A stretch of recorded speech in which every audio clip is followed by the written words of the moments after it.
And welcome to the Foncast, Fon's occasional foray into the world of podcasting. I'm Brad Nowland and joined today by Beecher Townsend and Brad Stansfield. Hello. Hello, Brad. How are you? Hello. Are you talking to me or Brad? I'm talking to both of you. Oh, I'm well, thank you. And to restore a little bit of sensibility into this mix, we are joined today by Amanda Lovell, the editor of the Tasmanian Business Reporter.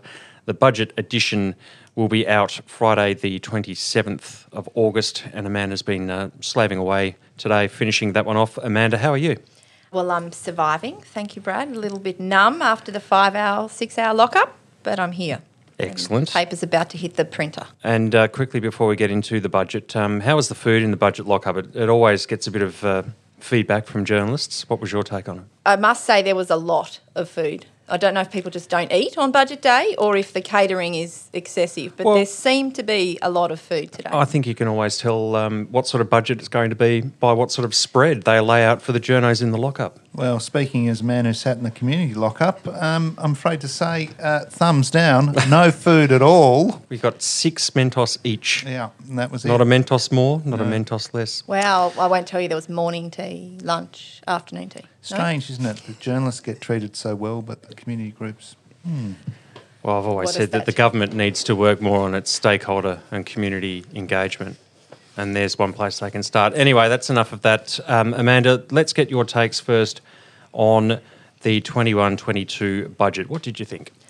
So I guess to start with, Brad, what we're looking at is that it's a post-election budget. So in that sense, there's no surprises. There were very few new pieces of funding. The new things that were in the budget had been announced in the preceding couple of days. So that's, I guess I was saying earlier that if it didn't have all the election promises funded in it, then we would start to make some noise. So we expect that they would be rolling out their election agenda.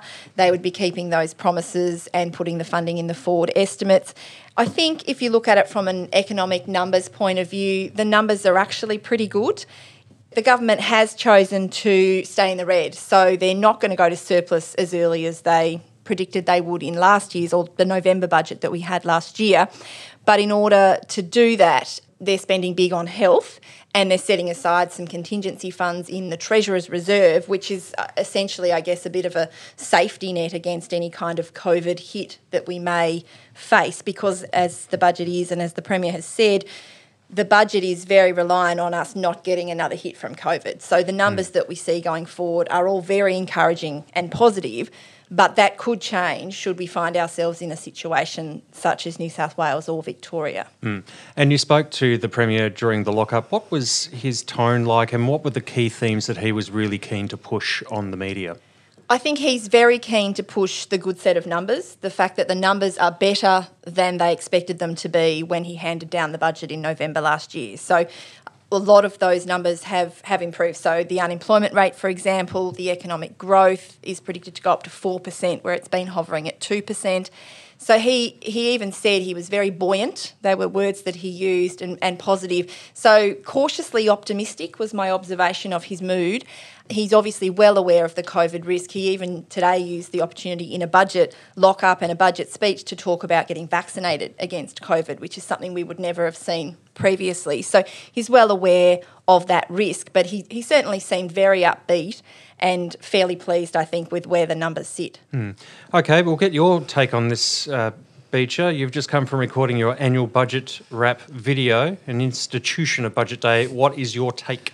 Yeah, well, I described it as the hay out of the barn budget, but as it was quickly pointed out to me, it's probably the hay out of somebody else's barn budget. But the point being, I think Amanda's pretty well explored it quite well. I mean, we're looking at a fiscal deficit of over $1 billion, an operating deficit, I think, of about, or net operating position of just under 700 million.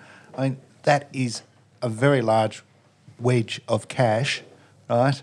And we're also looking at a delayed point at which we reach surplus again, all for health. So, you know, there are some big numbers there, but as Manda's pointed out, there's also some fantastic figures in the budget. I mean, last year we were predicting 8.5% unemployment. We're down to 4.5 unemployment. We were predicting negative growth, and we got 2% growth. We're predicting 4% this year and back to 2%. These are fantastic figures. I mean, if you're going to spend money, at least if you spend the money and it stimulates the economy, it generates jobs, it generates more taxes, those kind of things, then I can see the logic to it. But it is a cautious budget, and it all rests on COVID not coming to Tasmania, and that's a very hard call to make at this point. Well, we'll expand on that in just a second, but I think, to me, and speaking to a couple of the ministers today, what they were really keen to enforce was that they are going to go out of their way to deliver on everything in this budget as if it were a 100-day plan, which they've actually gone out of their way to really crack the whip and make sure that everything in their 100-day plan was done. And they were keen to point out that they will take that approach to implementing this budget over the next 10 months or so towards 30 June next year. One thing I did find interesting, there is a very interesting paragraph on the bottom of page 24 of budget paper number 1. It's in the Tasmanian economy chapter, which is generally written by the bean counters in Treasury and a bunch of very intelligent people too. They say, and I'll quote the whole thing because it's actually quite interesting, the estimates and forecasts presented were developed assuming that Tasmania continues to experience favourable outcomes in relation to virus containment and that outbreaks in other jurisdictions are effectively contained and relatively short-lived. It was assumed that there are no extended or sustained border restrictions that materially impact the Tasmanian economy over the forecast period, especially over the tourism high season. It was also assumed that the vaccine rollout in both Australia and internationally continues to progress and is effective, facilitating a return of temporary and permanent migration to Australia commencing in mid-2022. So the entire budget is predicated on Victoria and New South Wales not going into a lockdown and people being able to travel internationally, both out of Tasmania and into Tasmania, within the next 9 months. Do you think that's realistic, Beecher? Well, no, is a short answer, and it's surprisingly optimistic from our friends at Treasury, I've got to say. But I suppose it really highlights the point and the reason why Peter Gutwin said, get your jab. Absolutely. However, having said that, I still think that given that we had a bit of a fall-off in economic activity in the last financial year, I think if you compare year on year, we will see a pretty strong rebound. But the reality is we're not seeing any of our friends or family from Victoria or New South Wales this side of Christmas, realistically. So the economic hit is going to come to Tasmania. And Michael Bailey at his press conference, he's the CEO of the Tasmanian Chamber of Commerce and Industry, said, while it was a good budget, they need a plan to burst the COVID bubble and a plan to ensure that Tasmania can deal with the new normal and live with COVID. There wasn't a lot of that in this budget. They really focused on what they could actually safely forecast. And that will be a big challenge for the government in the second half of the year to actually outline what happens when we get to 80% vaccination rates, what happens when we have a high vaccination rate and somebody brings Delta into the state. Hopefully that doesn't happen. But if it does, what's their view going to be? And how are they going to deal with the fact that if they want to lock everyone down, and there's going to be quite a lot of us sitting at home who have been double vaccinated, how are they going to deal with some fairly grumpy constituents saying, why am I locked up? So there's some big challenges coming the government's way in the second half of this year. But a man who's been very quiet, sitting politely and attentively in the corner and mulling over his thoughts is Brad Stansfield. What did you think of today's budget, Brad? It was a safe budget. It was a solid budget. It was, quite frankly, a pretty boring budget. And I've got to say, that was all those things that I expected. I was surprised by nothing that was announced today. I think, though, there is a bit of a missed opportunity in terms of how the budget has been presented. Budgets are more than just numbers, or they should just be more than just numbers. A budget speech in particular should be the glue that holds the numbers together. It should be the narrative that binds it together. And reading this budget speech, I was unable to determine a clear narrative. And if I was to ask Amanda, who was in there for 6 long hours with all her friends from the media, what is this budget about?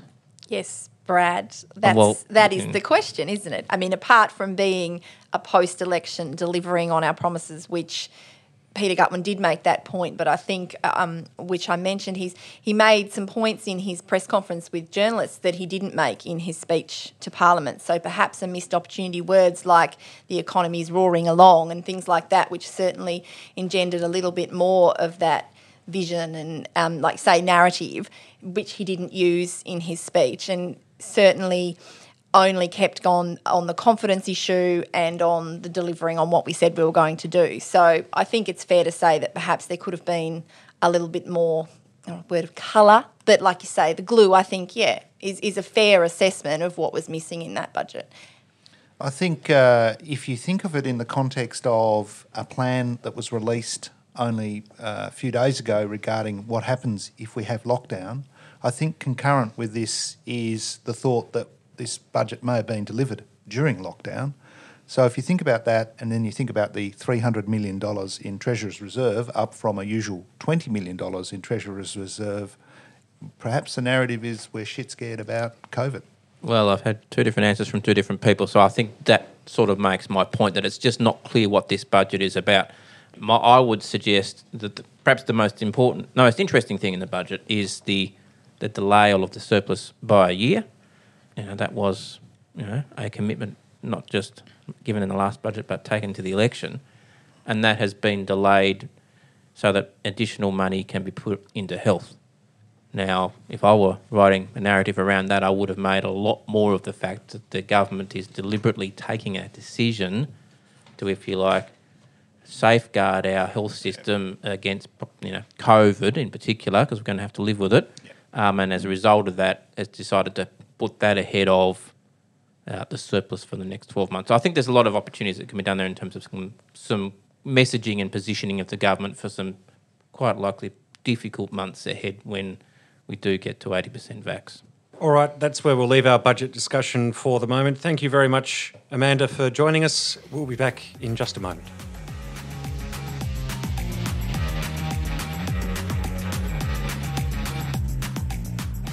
And we're back, of course, for more budget coverage. You can check out the latest edition of the Tasmanian Business Reporter, which is out today. The other big story from this week, of course, is the fallout in the Labor Party from the David O'Byrne saga. And we might start with you, Brad, and get your thoughts on where this is all going and what it all means. Right. Where to start? To a certain extent, I think it would be fair to say a reckoning always comes after, perhaps not after one election defeat, but after two in a row and of the magnitude that have just happened. Reckonings always come with inside political parties as they try to grapple with the outcome and the direction in which they're wanting to head in the future. The problem with this one is that, and if people will excuse my French, there's been people inside the Labor Party trying madly over the last 3 months since the election to sort of stuff the shit back inside the donkey, and it's got to the point where it just couldn't take it anymore, and the donkey has basically just exploded. And, excrement has gone everywhere, and everyone has been covered in this massive, big mess. And it is really a very, very big mess. Now, I don't like to say I was right, but... No, not at all.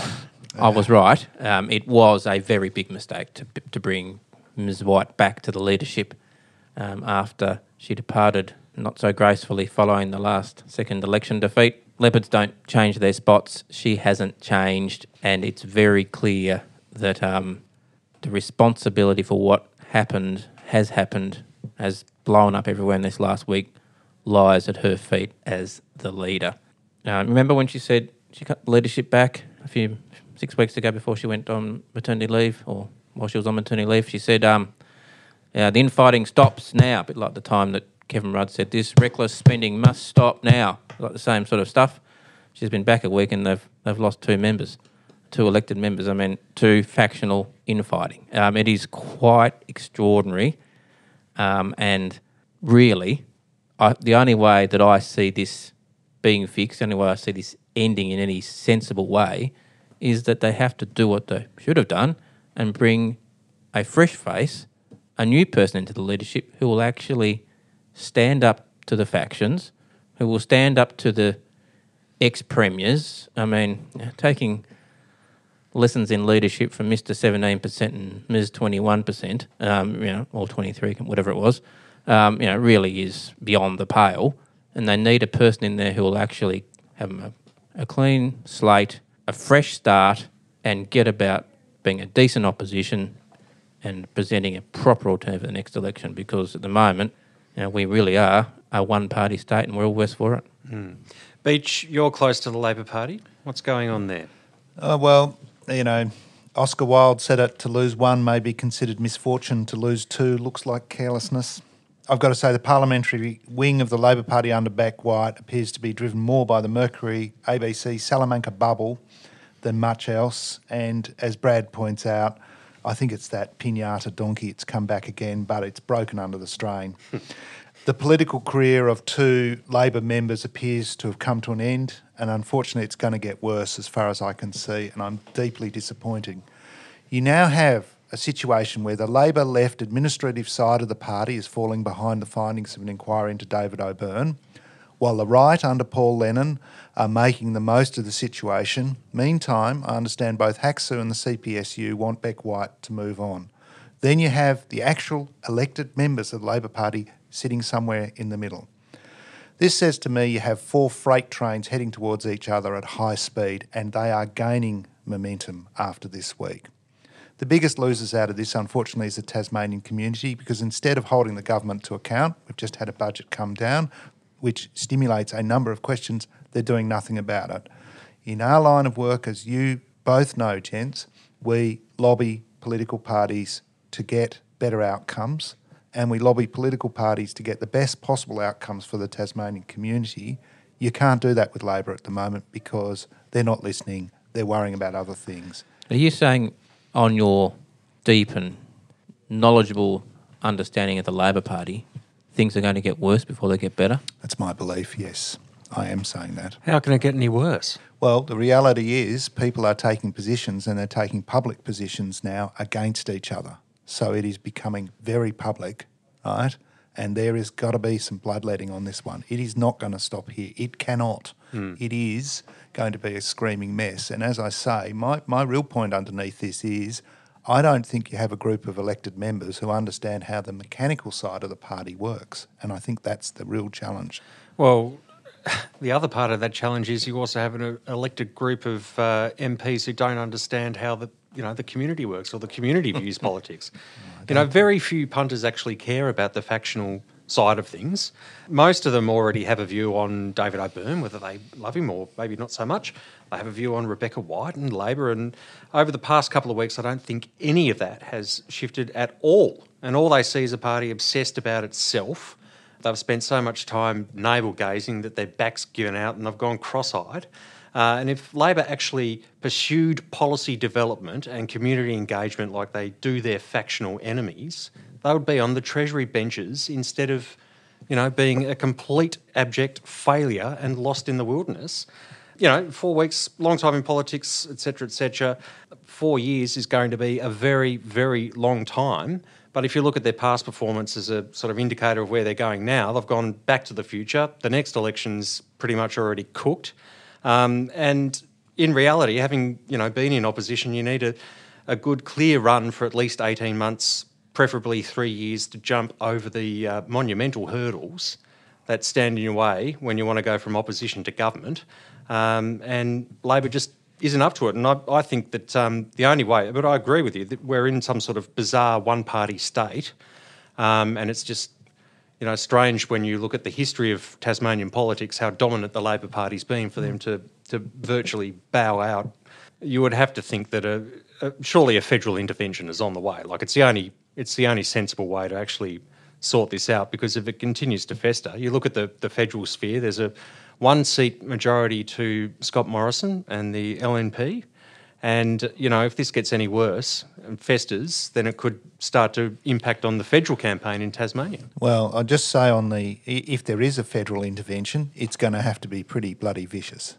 It's going to have to not take any prisoners. And this is the problem I see, is I just see people taking positions and I don't see how they can move from those positions. And so what happens when you have a lack of flexibility, you have a lack of willingness to move, you have people saying this is about the principle, you lose that pragmatic opportunity to actually worry about the important things, and which is exactly what you're talking about. And that's what worries me, is I just see people taking positions and I just think the fight is going to get worse. Can I just say, before we move on, the genesis for this, in my mind, goes back about 6 years when the factions drove Madeleine Ogilvie out of the Parliament and out of the Labor Party, and the leader, the same leader they have today, stood idly by while it happened. Ms Ogilvie belled the cat on all this stuff that happened back then, and quite frankly, very few people took notice because she was not left-wing enough. She was not of the right political colour.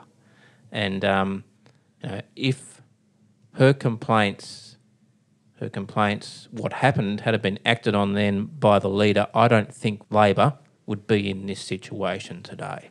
It's a salutary lesson that this sort of stuff has to be stopped when it starts, or you end up on the train to nowhere. Well, we in 2014 ended up in a situation where people were campaigning against a member of their own party to not get re-elected instead of actually fighting to get the party elected. You need a broad church, you need a diversity of views, because if you are one of the major parties in Tasmania, you govern for all Tasmanians and the broad middle cross-section of the community. All right, I think that's where we'll leave that one for the moment, but I'm sure we will have plenty of opportunities to come back to that in coming weeks and months. Before we go, a couple of things that we need to quickly touch on. Firstly, COVID. The COVID gorilla is still hanging around. We've spoken a little bit in terms of the budget context. It didn't really talk about how we break out of the bubble and what the new normal is and how we deal with it. Brad, where to next for Tasmania? This is an example of what happens when you don't have a functioning opposition. The opposition should be asking the very questions that we're asking, the very questions that you said Mr. Bailey was asking, about what is the government's plan to get us out of the gilded cage that we're locked in here in Tasmania and get us back to the rest of Australia and back to the world. Where is that plan? Maybe there's one under development. I'm not so sure. What worries me is I noted very carefully the comments of the Deputy Premier, the Health Minister, earlier this week when he was quizzed about this issue, and it didn't seem clear to me that the government here was fully signed up to the national plan to open back up at 70 and 80% vaccination rates and to get back as close to normal as soon as normal. And quite frankly, that concerns me, because I think we do need to get back to that situation as soon as possible. We can't continue living like this. It's bad for business. It's bad for families. It's bad for our state. Great, it was good while it lasted and it was good for the time, but if you think that COVID ain't going to come here, you've got rocks in your head. Just ask Jacinda Ardern. Oh, no, we're safe. And a week later, they've got an outbreak they can't control. It's coming. It's going to arrive. And the question is, what is our plan? Not to lock up and pretend it doesn't happen. What is our plan to live with it? And at the moment, it's not clear. Well, it was interesting. I spoke to a couple of ministers about this today at the community group lockup, and both of them were very adamant and of the view that the national agreement, as agreed by all of the states and territories and the federal government a couple of weeks ago about what to do when jurisdictions reach 70 and 80%, would hold in Tasmania. However, I think I'm probably with you, Brad, and would reserve my judgment and wait to see what actually happens.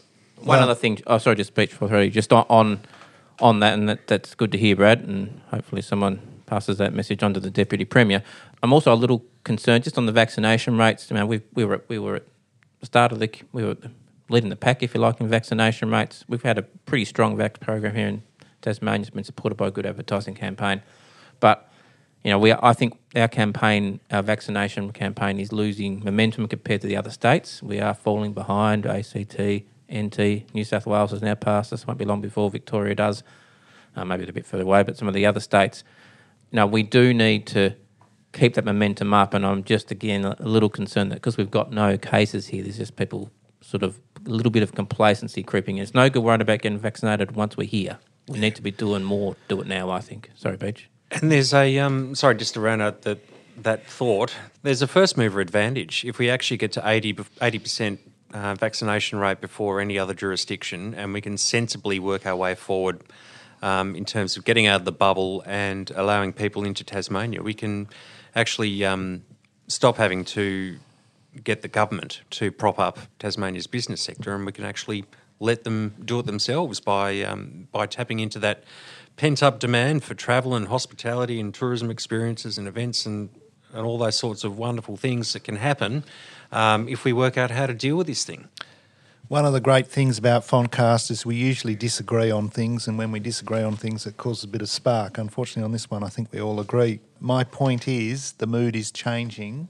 It's definitely occurring nationally. I think people have been happy to work together on the fight for COVID, but now with the vaccine, the end is in sight. And I think it is time for the government to think about pivoting on this issue. They've got their budget down, and now they can start thinking about the future. And just one more, semi-unhinged rant from Brad before we go. Brad, what's your thoughts on the electoral laws that were announced this week? At the risk of making myself unpopular again with members of the government, I am disappointed, to say the least, disappointed that the government is pursuing a course. As a Liberal, I'm disappointed that the government is pursuing a course of action which involves changing the electoral laws to the benefit of our political opponents. Doesn't seem to be a logical thing to do to me, but the changes, won't appease the critics of the government in terms of transparency and accountability. Nothing will appease those critics, quite frankly. You never can appease them. But what they will do is they'll make it harder for the Liberal Party to raise money compared to Labor and the Greens, and they will increase the chances of hung parliaments in the short term and in the longer term of Labor, Green, minority governments becoming an entrenched part of our state, like in the ACT, and that concerns me. I've read the legislation, and unfortunately, the detail doesn't convince me that the changes are any better than what was originally proposed. I suppose from my point of view, I just look at the existing system. I think the existing system works, and really I have a view, if it ain't broke, don't fix it. But others will disagree with me on that, but that's my view.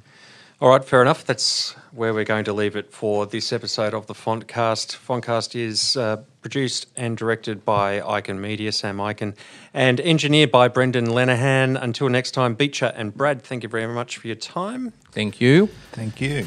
Carry on.